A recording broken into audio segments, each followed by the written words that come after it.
श्याम त्रिदश परिवृताम सेविताम सिद्धि कामई। हम क्यों भूल जाते हैं कि भगवती ने इतना विकराल रूप क्यों बनाया?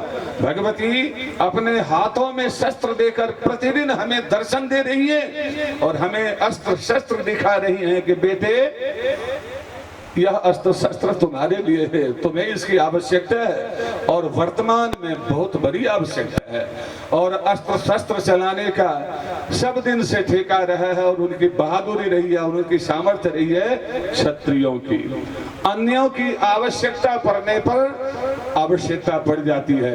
जब आवश्यकता पड़े, देश में महाविप्लव हो रहा है, गोवंश की हत्या हो रही है, ब्राह्मण वंश का अपमान हो रहा है, तो उस समय ब्राह्मणों के लिए और वैश्यों के लिए भी, अन्यों के लिए भी शस्त्र धारण का आदेश शास्त्र ने दिया है कि गौ की रक्षा के लिए, धर्म की रक्षा के लिए, देश की रक्षा के लिए, विप्रवंश की रक्षा के लिए, वेद की रक्षा के लिए, धर्म स्थान की रक्षा के लिए शस्त्र भी धारण किया जाए तो सब करें, क्षत्रिय के अतिरिक्त भी सब कोई करे और इस काम को संपन्न करे।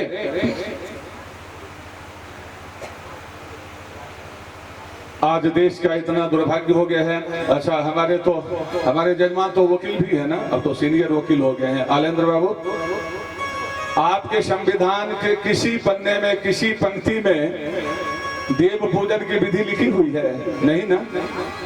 विष्णु का क्या स्वरूप होता है लिखा हुआ है? नहीं ना। देवी का क्या स्वरूप है, कोई वर्णन है? किसी भी पन्ने में तो नहीं है। किस प्रकार से देवता मूर्ति की प्रतिष्ठा हो, यह तो आपके संविधान में कहीं नहीं लिखा हुआ है ना।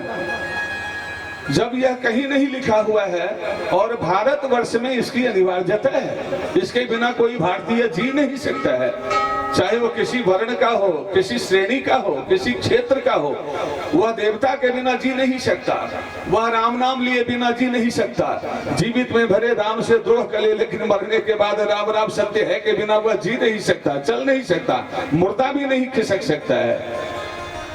तो जहाँ के संविधान में हमारी संस्कृति, हमारी सभ्यता, हमारे देव विग्रह, हमारे देवस्थानों का कोई विधान ही नहीं है, जहाँ के संविधान में हमारी भारतीय देव प्रतिष्ठा का कोई विधान नहीं है, देवताओं के पूजन का कोई विधान नहीं है, क्या उसे भारत का संविधान माना जाना चाहिए?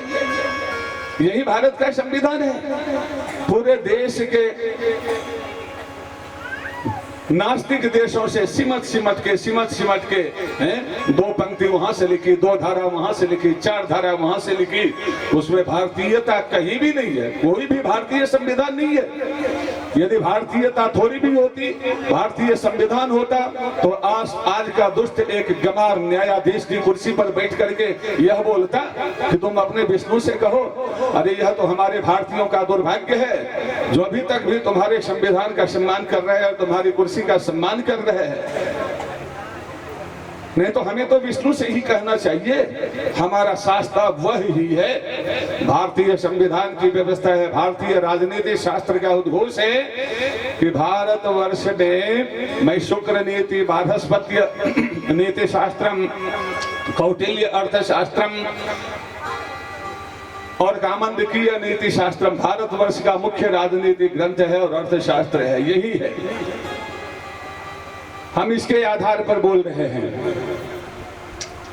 हमारे भारतीय राजनीतिक ग्रंथों में स्पष्ट लिखा हुआ है कि भारतवर्ष का संविधान केवल वेद है, वेदों के अनुसार जो पुराण वेदों के भाष्य रूप में हैं, और हमारे जो धर्मशास्त्र हैं, मनुस्मृति आदि, भगवान श्री राम ने वाल्मीकि रामायण में 2-3 जगह घोषणा की है कि राम राज्य का संविधान क्या है, तो अनेन मनुना गीतो, राम राज्य का संविधान मनुस्मृति है, वो हमारे पूर्वज की लिखी हुई है और इसे संपूर्ण सनातनियों ने स्वीकार किया है। और मनुर्वय जत किंचा वदत तद भेषजामपि भेषजम भेषजताइए, सतपथ ब्राह्मण का उद्घोष है कि मनु जी ने जो भी कहा है, उनका जो भी सिद्धांत है, वह वेदादि शास्त्रों का निचोड़ है, उसमें एक अक्षर भी कहीं से त्यागने योग्य नहीं है, कभी भूलने योग्य नहीं है।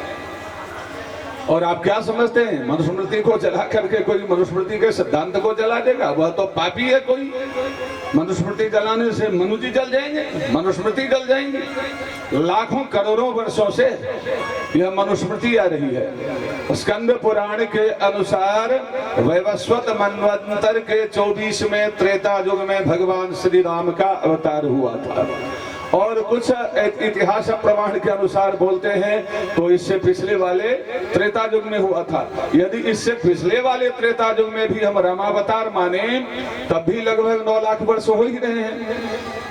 4,32,000 वर्ष कलियुग की आयु है, 8,64,000 वर्ष द्वापर की आयु है और 12,96,000 वर्ष त्रेता की आयु है, 17,20,000 वर्ष 17,28,000 वर्ष जो है ये सत्ययुग की आयु है। तो यदि वर्तमान जो बीता हुआ त्रेता है इसको भी हम माने तब भी तो 9-9.5 लाख वर्ष के हमारे राम हो गए ना। और स्कंद पुराण के अनुसार वैवस्वत रामायण मीमांसा में भी स्वामी श्री कल्पात्री जी महाराज ने खूब विश्लेषण किया है इस पर। और यदि स्कंद पुराण के अनुसार हम राम काल को मानते हैं तो वैवस्वत मनवंतर के 24वें त्रेता युग में राम का अवतार हुआ। इस हिसाब से लगभग 2.25 करोड़ वर्ष रामावतार के हो गए हैं। तो आप 2.25 करोड़ वर्ष पूर्व वाल्मीकि जी की रचना को मानेंगे ही, राम के काल में हुए, वो भी नहीं मानेंगे तो वर्तमान का इतिहासकार जो बोल रहा है 2 लाख वर्ष। अभी जब वहाँ रामेश्वरम सेतु का कुछ उथल पुथल हुआ था तो आप रोज देखते थे, कई वैज्ञानिकों ने बताया था कि ये सेतु 9 लाख वर्ष पुराना है। तो चलिए 9 लाख वर्ष मान लीजिए, तो 9 लाख वर्ष पहले वाले राम ने भी घोषणा की है कि मेरा राम राज्य का संविधान मनुस्मृति है। उन्होंने घोषणा की है वाल्मीकि रामायण में।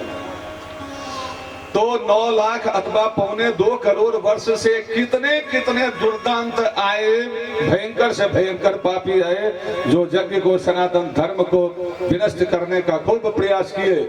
जब मनुस्मृति को जलाने में वे भी सक्षम नहीं हुए और मनुस्मृति विगत 9 लाख वर्षों से अथवा 2.25 करोड़ वर्षों से ज्यों की त्यों अभी भी नाच रही है, अभी भी इसका गुणगान करने वाले गुणगान कर रहे हैं।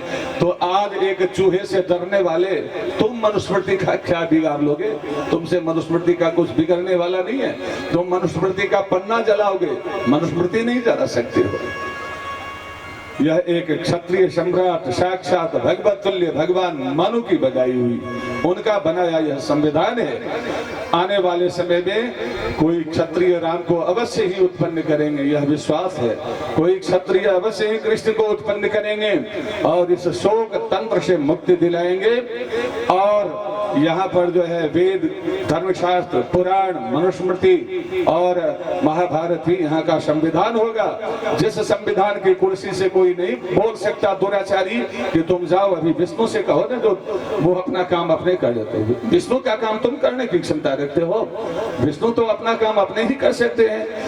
और भारतवर्ष का दुर्भाग्य है कि जिस संविधान में भारतीय संस्कृति का नाम मात्र भी नहीं है, उस संविधान के द्वारा हमारे देव स्थान का निर्णय किया जाता है, हमारे धर्म स्थान का निर्णय किया जाता है, हमारे देव विग्रहों का निर्णय किया जाता है। इससे बड़ा आश्चर्य क्या हुआ? इससे बड़ा दुखद और क्या हो सकता है? उसे कोई अधिकार है कि वे हमारे विष्णु के ऊपर निर्णय दे, वे हमारे विष्णु के विग्रह पर, मूर्ति पर निर्णय दे, वे देव स्थान पर निर्णय दे? क्योंकि उसके यहाँ है ही नहीं, इसकी कोई चर्चा ही नहीं है, इसका कोई प्रावधान ही नहीं है। तो एतावता सिद्ध है कि हमें संकल्प लेना पड़ेगा कि अब आवश्यकता है। आज के जो है फोटो खिंचाने वाले, वीडियो देने वाले देश भर में हजारों क्या लाखों वशिष्ठ विश्वामित्र बन के घूम रहे हैं। दाढ़ी वैसी ही होती है, ड्रेस कुछ महंगी होती है। उस समय के वशिष्ठ विश्वामित्र बलकल पहनते थे, पत्ते का वस्त्र पहन लेते थे, और आज के वशिष्ठ विश्वामित्र कम से कम 40,000 रुपए की ड्रेस पहनते हैं लिपट करके। बढ़िया इत्र लगाते हैं, इत्र भी कहाँ लगाते हैं, शरीर में तो थोड़ा लगा ही लेते हैं। अब बहुत बढ़िया से बढ़िया कीमती वो लगाते हैं। एक जगत गुरु ने कहा कि हम लोग घुटने में विशेष लगाते हैं इत्र और पैर में, और उनसे पूछा गया कि क्यों लगाते हैं घुटने और पैर में इत्र महाराज जी? तो भगत भक्तिनी लोग जब दंडवत करते हैं तो उनकी नाक हमारे घुटने में या पैर में सकती है ना, इसीलिए हम लोग देह में लगाना ज्यादा आवश्यक नहीं समझते। अपनी टांगों में लगाते हैं, घुटने में लगाते हैं और पैरों में लगा लेते हैं, ताकि भगत आवे, भक्तिनी आवे। भक्तिनियों को तो इस सब चक्कर में, बाबाओं के चक्कर में फंसना ही नहीं चाहिए। आपके अंतःकरण में वास्तव में गुरु निष्ठा है तो पति रेपो गुरु स्त्री राम, भगवान ने साक्षात परमेश्वर ने, परमात्मा ने ही पति के रूप में आपको गुरु भी दे दिया है। आपको कहीं किसी बाबा से कान फुकाने की कोई आवश्यकता नहीं है। बहुत अतिक्रमण हो रहा है, बहुत दुराचार हो रहा है। आप तो अपने घर में ही